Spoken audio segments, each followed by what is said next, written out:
This is a magical world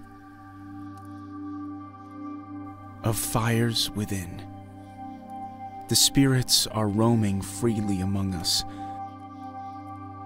Some of us can feel them sneaking undisturbed past the rain-drenched trees. The nights and days are silently passing by like the waves of the Danube, and they never return.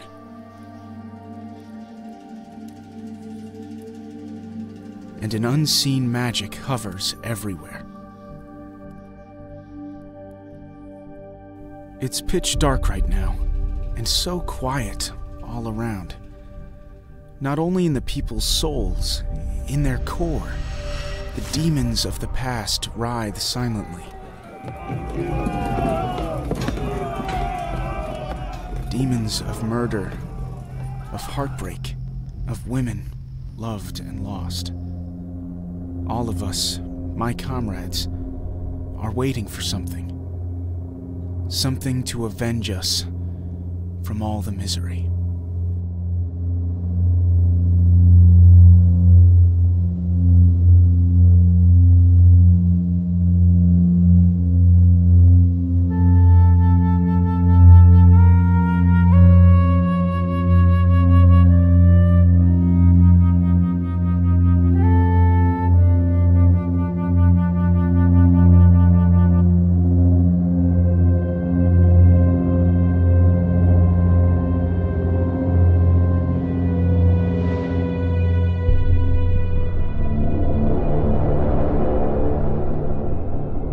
The Death of the Centurion, a mystery story of the past.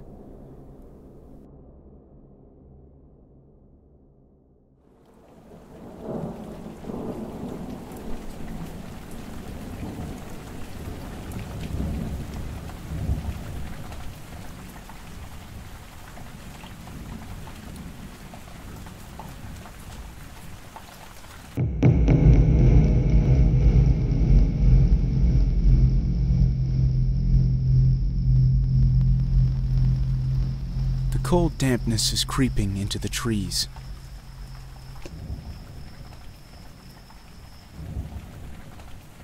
The lightning and thunder have torn the sky today.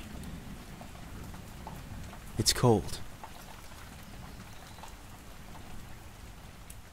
You know, I remember when we were little and it rained heavily at night, with thunder blasts that came straight from hell, how our mother would call us to the doorstep to watch the lightning. She'd often wake us from our sleep. We thought she wanted to show us the battles of the radiant gods in the sky, their circus. But we found out later that she was actually scared to death to be alone, and felt the need to hug us. You and me, Tulia, my red-headed sister. Dear sister, of the many thoughts running through my mind, I've decided to write some of them to you, because I have lived and seen extraordinary things, things that are in the unseen realm and beyond the grasp of a mortal like me.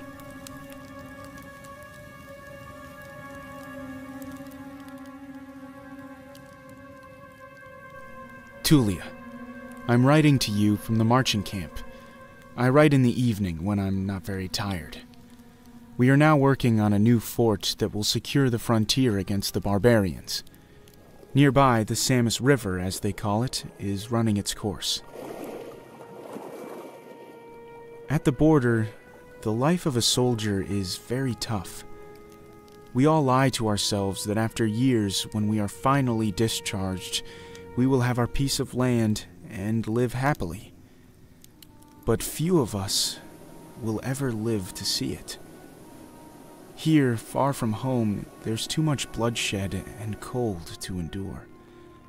Sometimes I feel like running away, forgetting about the whole affair. We live as we can, not as we want.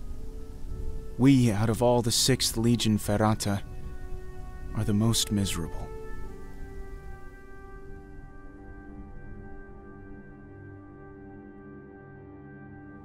But back to what I was saying. That's why I'm writing to you. My dear sister, the barbarians here believe in all kinds of magic. They are called Dacians and are part of the great lineage of the Thracians, but braver and quieter. Many of them live hidden in the woods. You find them in your way when you least expect it. They have their hidden paths through the woods, hideouts of all kinds, temples, and spells for everything. You never figure out what it is they really want. They're deceitful and distrustful of us Romans. They don't know our language. Sometimes you don't know if they're living beings, ghosts, or spirits of the night.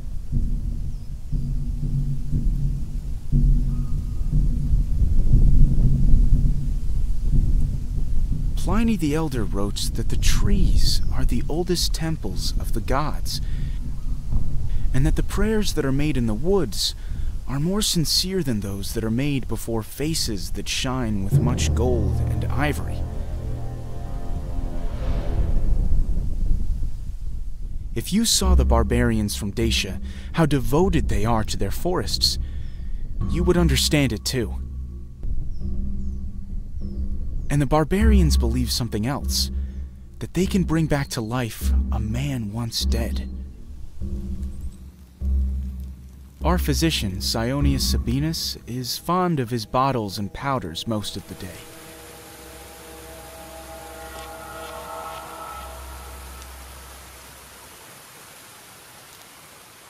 He's always looking for something. He no longer knows what he is looking for. But I think it has something to do with the spells of the hermits and the Dacians here. He's researching them, wants study always more.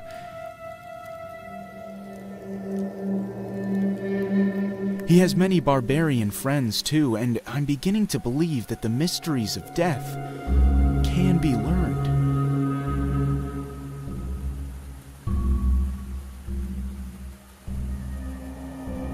And that a man can be brought back to his senses after days of being still.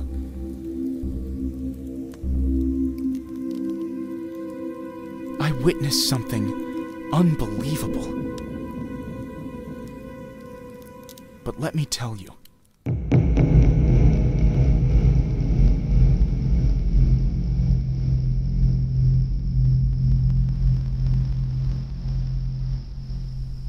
Two weeks ago, a dozen of us and a dozen others had to go towards the north, towards the mountains, to search for the hideout of some Dacian robbers.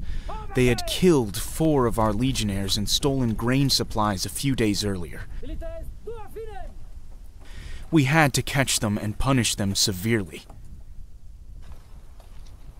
There are many outlawed Dacian warriors living in the border woods. They live like fugitives. They rob and they steal. They are living on their own terms.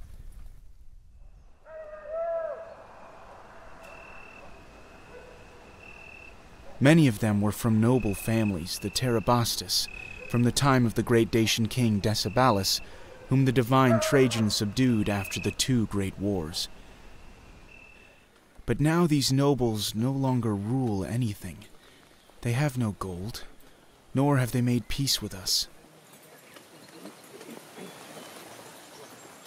So we went out looking for them.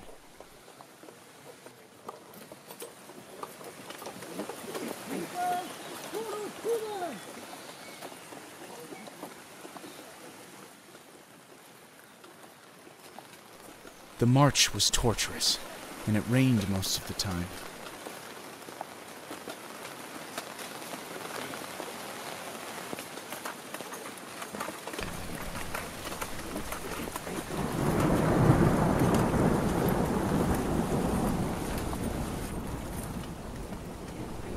We took off through thick, unfamiliar woods. Then the sunny weather came.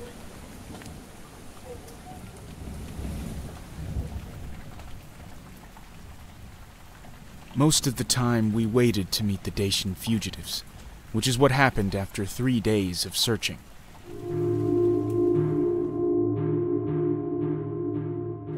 But hidden as they were, the rebels ambushed us, as when we passed the place called the Fountain of Crows, they attacked first.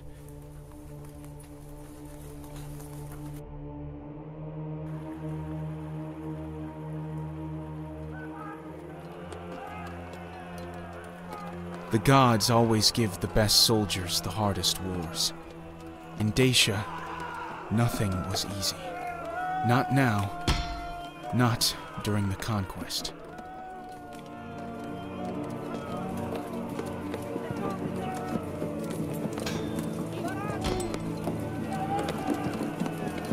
When our beloved Emperor Trajan invaded Dacia, packs of wolves followed our legions to eat the corpses left over from the battles. That's how bloody the battles were. Terrible fighting ensued, but Mars loves us, as always. So we had to face such zealous rebels again.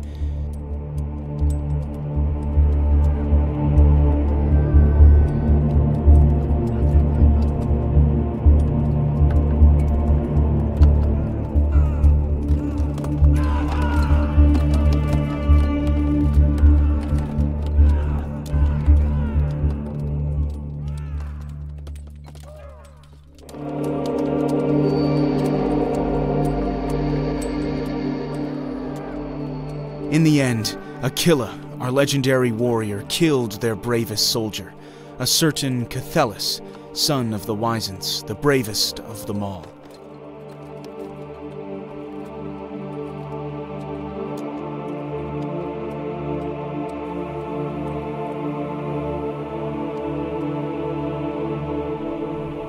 He killed him in that place, which I later learned is called the Fountain of Crows. There was a stream of water that the Dacian healers believed to be healing.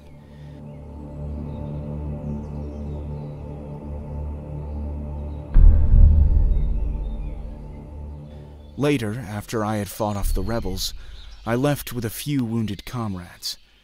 But at the spot Candidus died, the local barbarians in the vicinity burned the warrior's corpse, as was their tradition,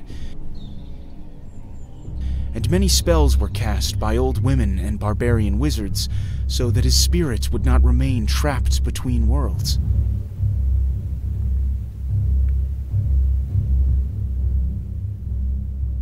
Even though Candidus died in that place, a healing, life-giving water flows there. The warrior died in a magical healing place of resurrection, and he can now be neither dead nor alive altogether, and his spirit roams through the dark sometimes, eager to take revenge on us Romans. That's what the new recruits from the Dacian tribes tell me, who are now serving Rome. I told you the barbarians here rely heavily on magic and are highly superstitious.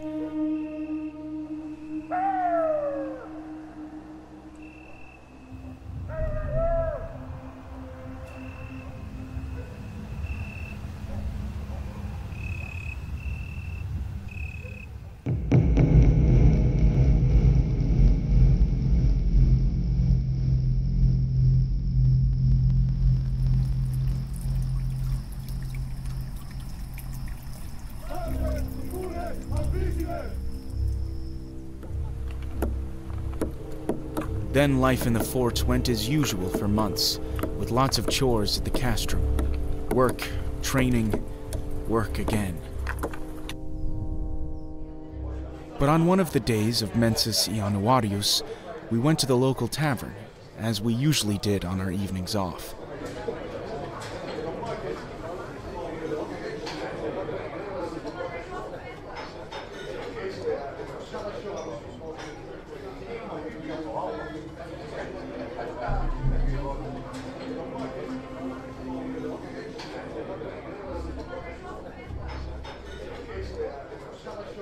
At the tavern, there's always too much wine in the jugs, and too much gambling, and a lot of addicts who run out of money and end up paying with their own freedom because they have no more money to gamble. and easy women. Some ugly, some beautiful.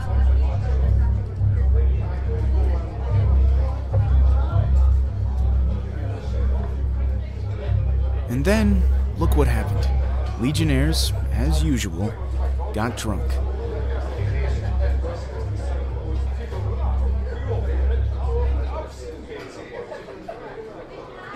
Centurion Cassius Liberius joined the table where Aquila, our legion's tesserarius, was feasting, along with a barbarian who happened to want to do some business with us.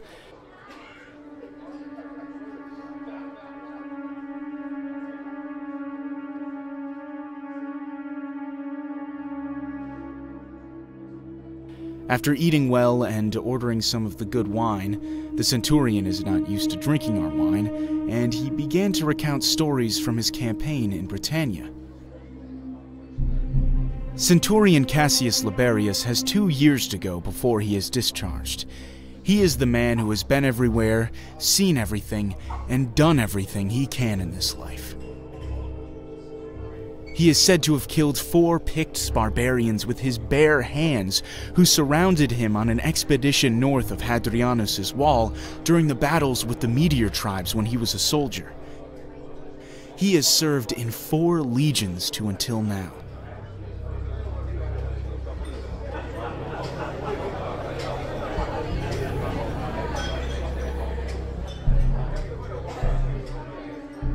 Hearing about this, Aquila too began to recount his battles, and especially the slaying of Candidus, the cursed Dacian warrior.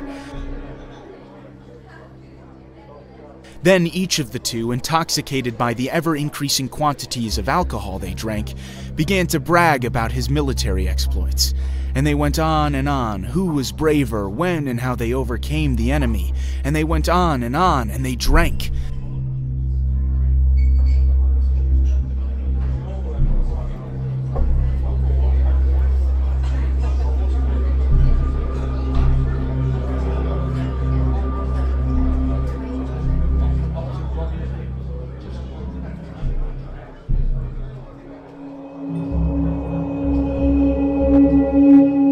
Until at one point, Tesarius Aquila, very angry, stood up and made a bet. A challenge. That no one in the Legion is braver than he is. That no one has the audacity to plunge a knife into Candidus' grave at midnight. There at Fountain of Crows, where he killed him last summer. Of course, Centurion Cassius Liberius took the gamble, and decided to go there immediately during that night and plunge a dagger into the ground right next to the haunted place, where Candidus, the son of the Wisants, the one conceived by the renegade Princess Andrada and the lightning of the night, as the barbarians tell it, spilled his blood and passed into bodily death.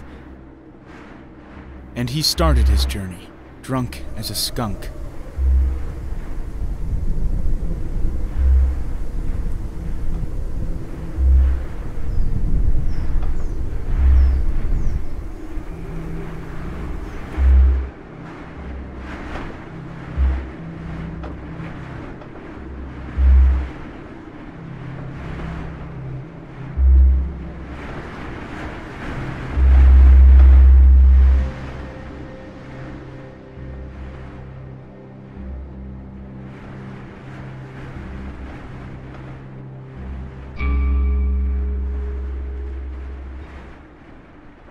It was the middle of the night, and it was winter. Blizzard.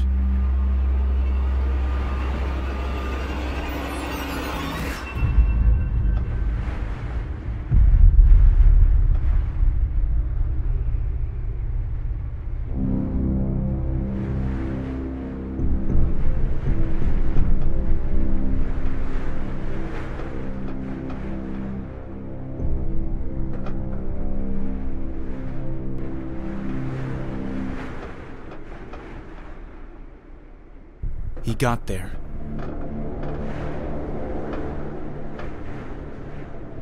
He kneeled. He looked up at the sky and asked for the blessing of Mars, our beloved god of war.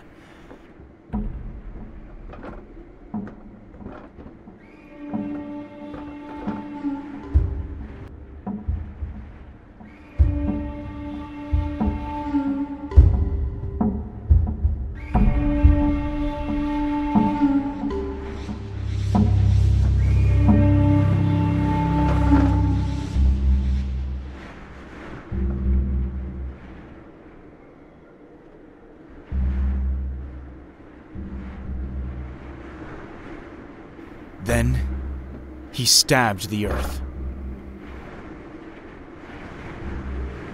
It was dark and snowy, wilderness.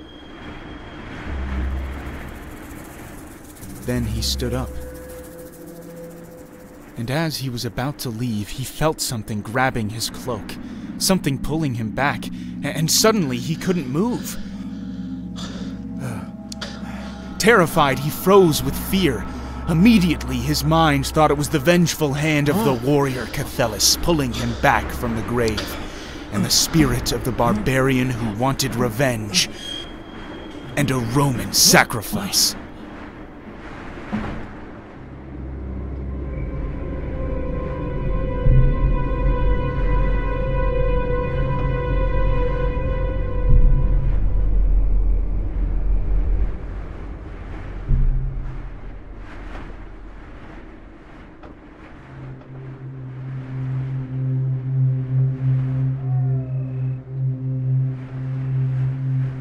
The next day, Centurion Liberius was not seen in camp, so the legionnaires began to search for him in the surrounding area.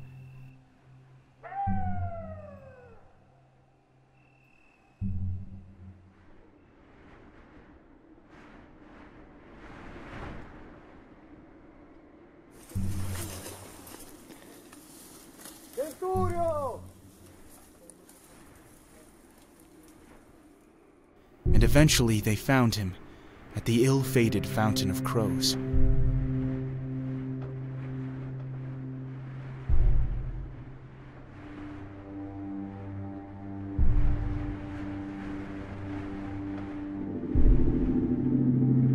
But when they paid a closer look, they discovered that the centurion had, in fact, died foolishly.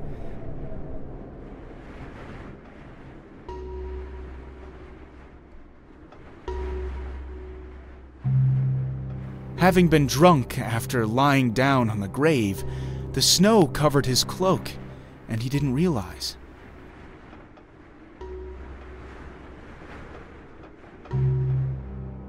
Then he plunged the dagger into the ground through his own cloak. When he got up, the cloak was firmly pinned to the ground, and it pulled him back. Then a terrible horror gripped him, thinking that the vengeful hand of Candidus was calling him to account for his deed. Immediately, he was overwhelmed by a paralyzing horror, and that unimaginable fear caused his heart to weaken. He died due to the fear in his mind, or perhaps by the revenge of Candidus, the son of the Wisens.